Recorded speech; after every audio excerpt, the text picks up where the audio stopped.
Hello મિત્રો, કેમ છો? મજામાં? આપણે ગુજરાતી લોકોને ખીચું બહુ ભાવે છે ને.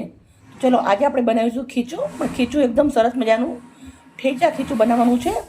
તો મેં એક વાટકી ભરી મોટી અને ચોખાનો લોટ લીધો છે. ચોખા 4 પાણી ધોઈ સૂકી લીધા હતા, પછી પીસી લીધા છે. 2 ચમચી એટલા સાબુદાણા નાખી અને વાટકી ભરીને પીસી રેડી કરી દીધું છે.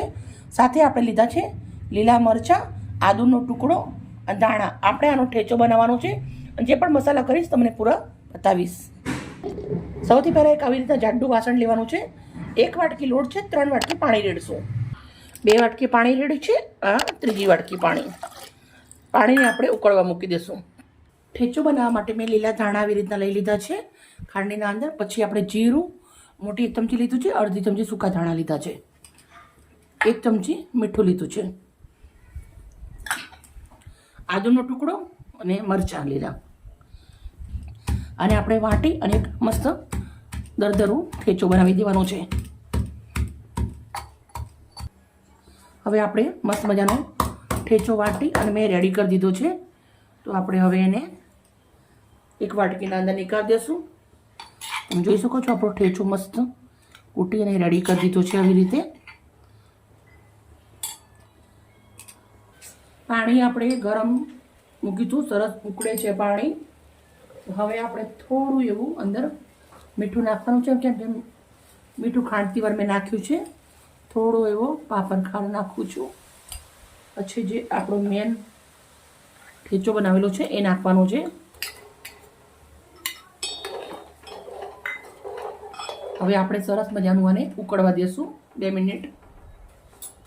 2 ચમચી એટલું આપણે અંદર સિંગ તેલ નાખું છું. આ પ્રોસેસ થઈ જાય એટલે આપણે આને એકવાર થોડું ચાખી લેવાનું.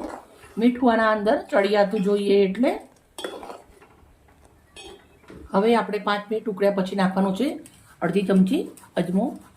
અજમાને આપણે હાથથી મચડી દેવાનો છે. આપણે આવી રીતે લોટ નાખતી રહી છું અને આવી રીતે આપણે એને સરસ હલાવતા ગયા છું. બધો લોટ નાખી દીધો છે આપણે. અને આપણે આવી રીતે સરસ મજાનું એને મિક્સ કરવાનું છે.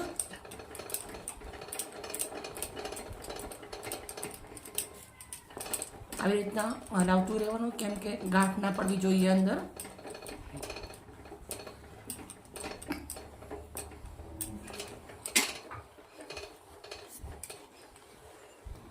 હવે આપણે આને 10 મિનિટ સુધી ધીમા તાપે રાખવાનું છે.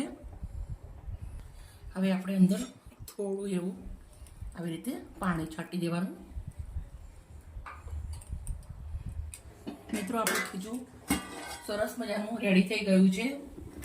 તો હવે આપણે ગેસને બંધ કરી દઈશું અને આવી રીતે ચેક કરી લેશું. મસ્ત રેડી થઈ ગયું છે. આપણે એક થાળીના અંદર પહેલાં કાઢી દઈશું આને. મિત્રો, બનાવ્યું તો આપણે ઘણું બધું છે, આટલું પહેલાં થાળીના અંદર કાઢી દઈશું. હવે આપણે આવી રીતે મિક્સ કરી દઈશું. સરસ આપણે આવી રીતે રોલ જેવું કરી દીધું છે. પછી એને હું આવી રીતે થોડા થોડા પીસ કરી દઉં છું.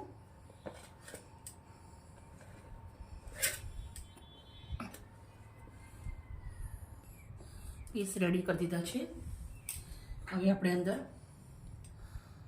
સિંગ તેલ નાખવાનું છે.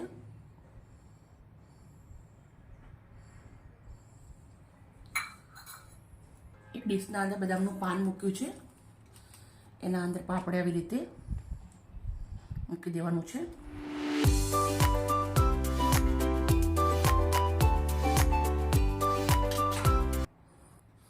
થોડું સિંગ તેલ ધાર. પછી નાખવાનું છે અચારી મસાલો.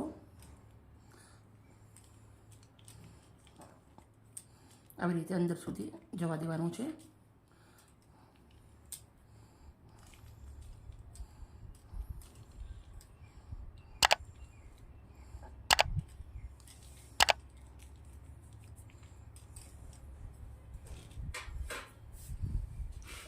ઠેચા અચારીમાં ખીચું બની અને રેડી થઈ ગયું છે. મિત્રો, અમારી વિડીયો સારી લાગે તો પ્લીઝ લાઈક કરજો, દોસ્તોને શેર કરજો.